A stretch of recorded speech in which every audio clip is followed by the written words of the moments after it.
Well, from fears of mass unemployment to worries about labour shortages, Australia's jobs market staged a dramatic turnaround this month since the pandemic hit our shores. But are we seeing the impact of COVID on rising wages and unemployment? Joining me now live is economist and Accenture Co-Founder Andrew Charlton. Andrew, thank you for joining me. How would you describe the employment recovery over the past 12 months? Well, it's been nothing short of extraordinary. 12 months ago, we were worrying about rapidly rising unemployment. We had the biggest loss of jobs that we've experienced in our lifetime. Wages had slumped to nearly nothing. And here we are a year later, and the transformation has been remarkable. Consider this, a year after the pandemic's height, we now have more Australians in work than we did before the pandemic.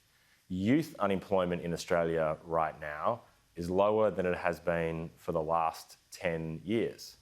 On the Seek job board, the online job advertisement platform Seek, they had a record month of 24,000 jobs advertised, more than ever in their history. So it's been an extraordinary turnaround in the labour market, and we can look forward to some really positive conditions for workers. In fact, there might be some of the most positive conditions for workers we've experienced in our lifetimes, which is important because workers have had a tough time with low wages growth and weak employment growth over a long period. Yeah, absolute extraordinary turnaround, especially for the youth unemployment rates, as you just mentioned.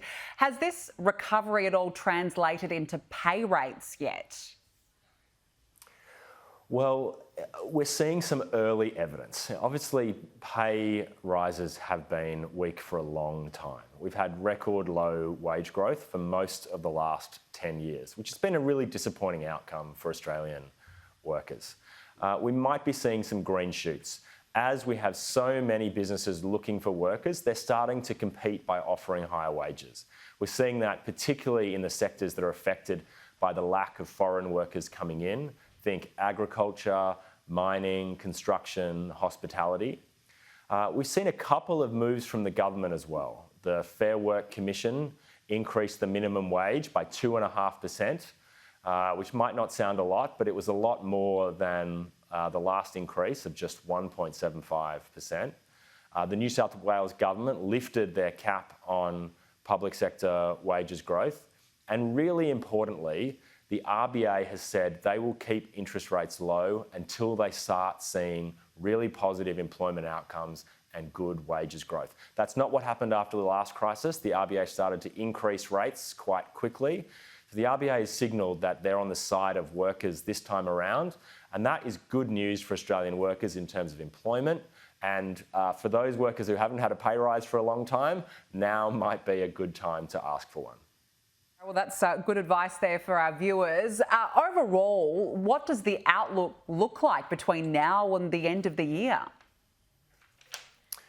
Well, I think there's a lot of positive signs. You know, we had a very large spending budget that came down this year that's going to pump a lot of government money into the economy. If we are successful in continuing to control the virus, notwithstanding some of the breakouts that we've seen, we should see a continued opening up of the economy.